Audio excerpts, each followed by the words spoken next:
Hello everyone. Our channel selects viewpoints and analytical articles from think tanks and well-known figures within the Chinese internet and presents them to Western readers so that everyone can understand how China thinks. If you find this helpful, please subscribe, hit the like button, and share our channel. Thank you. It should be emphasized that the content we present reflects only the original author's views. Our aim is merely to enhance readers' understanding of perspectives from the Chinese intellectual and policy-making circles, a recent legal and diplomatic clash around. Nexperia has exposed how fragile global chip supply chains have become amid geopolitics and export controls.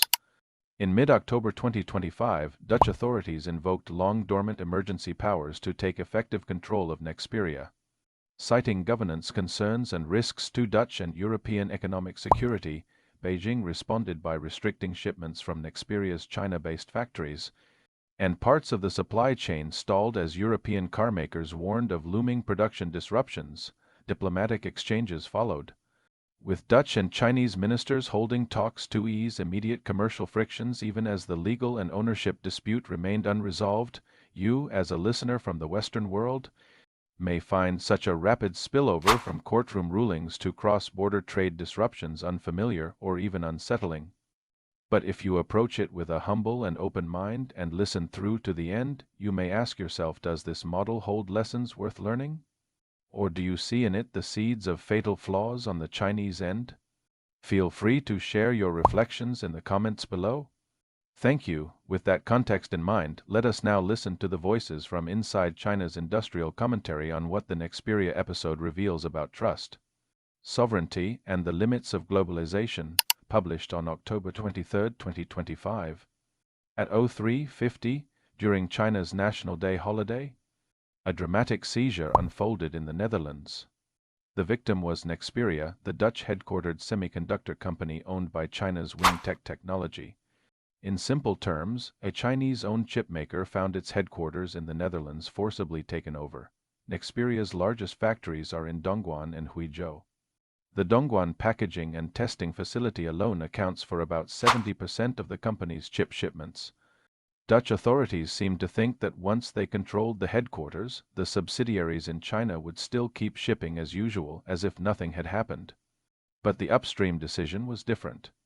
Starting on October 4th, wafers and packaged components worth hundreds of millions of US dollars were held in bonded zones and not a single box could be shipped out. In Huizhou, an 8,000 squantum plant and the Dongguan base kept all production line workers on a 3-day SEF schedule with full pay maintained. European carmakers immediately sounded the alarm. The European Automobile Manufacturers Association warned that inventories of automotive-grade chips could last at most 3 weeks, putting assembly lines on the brink of stoppage. Volkswagen, BMW, and Mercedes voiced anger, asking whether the Dutch government intended to jeopardize the entire industry. Even Ford and Tesla in the United States faced shutdown risks. Under growing pressure, the Netherlands began to panic. On October 17, the Ministry of Economic Affairs stated that exports from Nexperia's factories in China had been restricted and that The Hague was highly concerned. The ministry said it was communicating with the relevant Chinese authorities, as well as with other European governments and companies. To resolve the issue, the subtext was a plea for China to ease the situation and let business return to normal, leaving the headquarters dispute for later negotiation. But a proper negotiation starts with releasing the hostage first. 4 days later, the Dutch side finally reached Beijing by phone. According to Global Times reporting, on October 21st, China's Minister of Commerce Wang Wentao spoke with Dutch Minister Kermans at the latter's request. Wang emphasized that China values economic and trade cooperation with the Netherlands. He said Dutch actions against Nexperia have seriously affected the stability of global supply and industrial chains, and he urged the Netherlands to uphold contract spirit and market-based, law-based principles to resolve the issue promptly, protect Chinese investors' lawful rights and interests, and create a fair, transparent, and predictable business environment. Kermans, for his part, said the Netherlands values economic ties with China and is willing to maintain close communication to seek constructive solutions. China's message was to urge a swift and proper solution.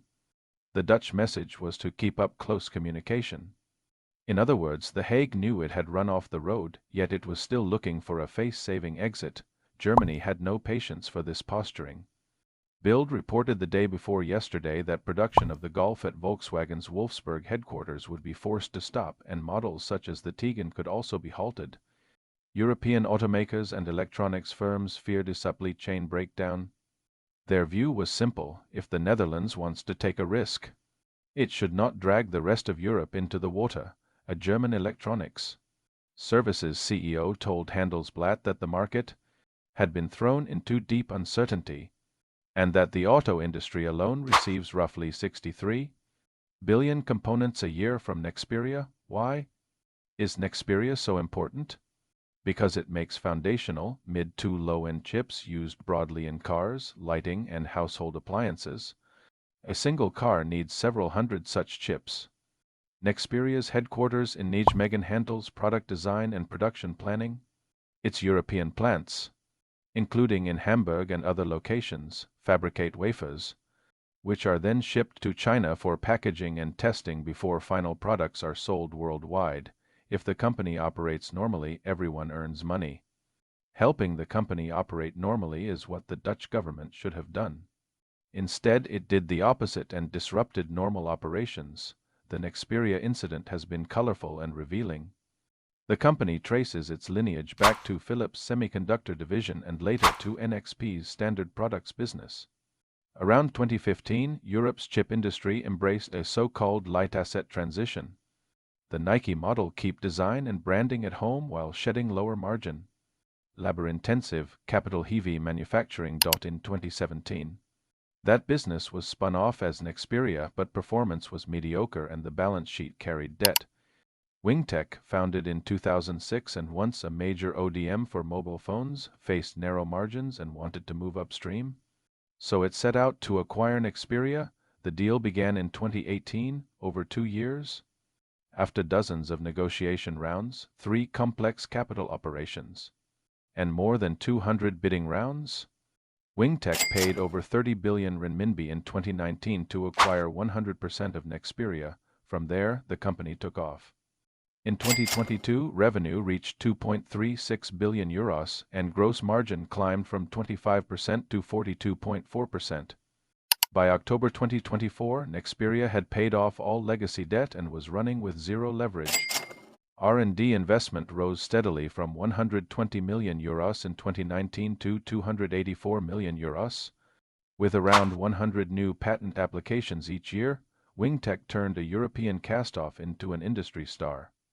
The Dutch government benefited as well. Over 5 years, corporate income taxes paid added up to 130 million euros, and more than 5,000 jobs were supported in places such as Germany and the United Kingdom.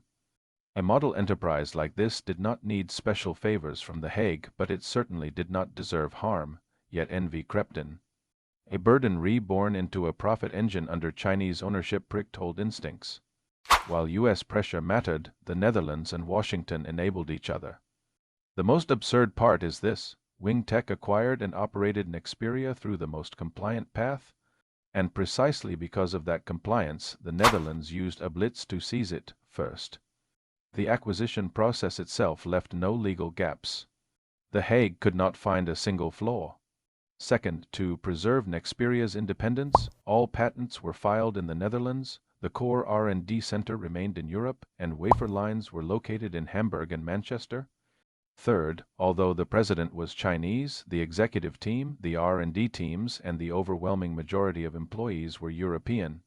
Fourth, if Wingtech wanted to use Nexperia's technology, it had to obtain a license.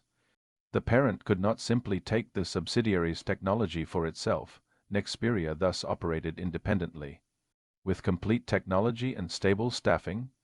In every sense, a European company, only with ultimate leadership by Chinese owners. Ironically, that very compliance led the Dutch government to think it could strip the president of authority, squeeze out the shareholder, and keep Nexperia running unaffected. Good faith from the Chinese side stirred covetousness on the Dutch side. The methods were these. First, the Netherlands invoked a dead-letter law from 1952, the Goods Availability Act, meant for wartime or emergencies to take control of critical goods.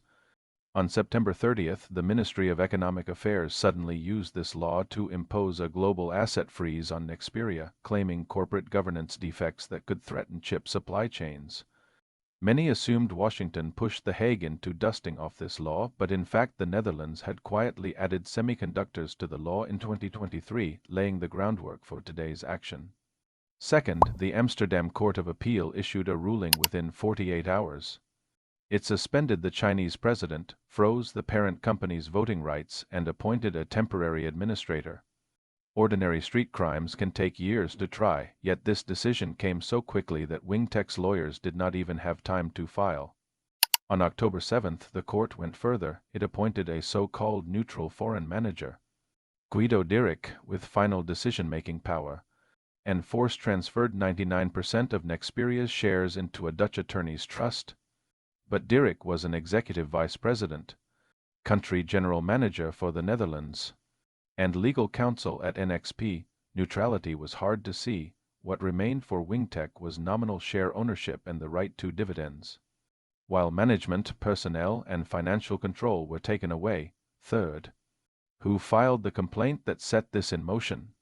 3 internal figures at Nexperia: the chief financial officer, the chief operating officer, and the chief legal officer. The day after the government's freeze order on September 30th, they jointly submitted an emergency petition to the court to suspend the president and appoint a temporary manager. And that manager turned out to be Guido Dirk. All 3 had prior ties to Philips or NXP. Imagine a highly paid foreign chief legal officer siding with outsiders against the company's own interests. These steps were meticulously linked and clearly premeditated. U.S. pressure was strong, but it also became a motivation for the Netherlands. The contradictions are glaring. The Dutch government and courts seized Nexperia in the name of preventing risks to chip supply, yet the result was the very disruption of Europe's chip supply chain. The whole world is now watching the Netherlands. The keys to resolution lie in Dutch hands: restore the company's management structure, restore operations, provide compensation, and hold those responsible to account. As for asking China to relieve Dutch pressure, that will not happen. For Chinese companies going global, this incident is a vivid lesson. Do not place blind faith in Western slogans about contract spirit, free enterprise, rule of law, or the sanctity of private property. For years, feel-good essays in Chinese media romanticized everything Western, and many readers were taken in. But what those Western nations did in their rise to wealth ran counter to those ideals. The British East India Company and the Dutch East India Company differed only in degrees of brutality. With money came suits and ties, a show of civility, yet a pirate's instinct does not change. The Nexperia incident is a textbook case. The Netherlands has even pushed a narrative of blaming the victim, attacking the Chinese management in hopes of salvaging its public image. The Dutch expected to seize the headquarters and still command production in China. In the end, they grabbed little more than desks, coffee machines, and computers. The world is watching them swim alone with no cover. Back in China, online discussions flared up. Some users were furious, while others mocked the Dutch government's move with biting humor. One user wrote, 400 years ago they seized Taiwan. Now they're seizing chip factories. Pirates never change their stripes, another joked. They can't manufacture semiconductors, so they just confiscate them, a third added. The so-called contract spirit, perhaps it exists only in Chinese textbooks, someone else remarked. These are the same people who lost to Zheng Chenggong. And yet they still dare to provoke China today, another voice sneered. The descendants of sea merchants have just put their pirate hats back on. One comment read, they took the headquarters. But all they really got were some coffee machines. A user from the United States observed ironically, civilized nations. They say, but their laws seem designed for robbery. Others demanded retaliation. Pain is the only lesson they remember. Make them pay for it, hit them hard. Or they'll never learn. One netizen sighed. In the West, private property is sacred until it's Chinese property, and another, with a touch of dark humor, concluded, the pirates have traded their ships for boardrooms. But their instincts are still the same. These voices, half angry, half sardonic. echo across Chinese social media, turning the Nexperia incident from a corporate seizure into a national conversation about trust, sovereignty, and respect that concludes today's narration. Through the voices of China's industrial thinkers, we've explored how policy, technology, and strategy converge in the country's push to rise through software and intelligence for clarity and flow. Some parts of the original conversation have been summarized or slightly adjusted. Certain technical or context-heavy sections have also been refined to make them easier for international audiences to follow. If you would like to read the full transcript or discuss the ideas in more depth, you are welcome to reach out to us directly. If you enjoyed this episode, please like, share, and subscribe to How China Thinks. Thank you for listening and see you next time.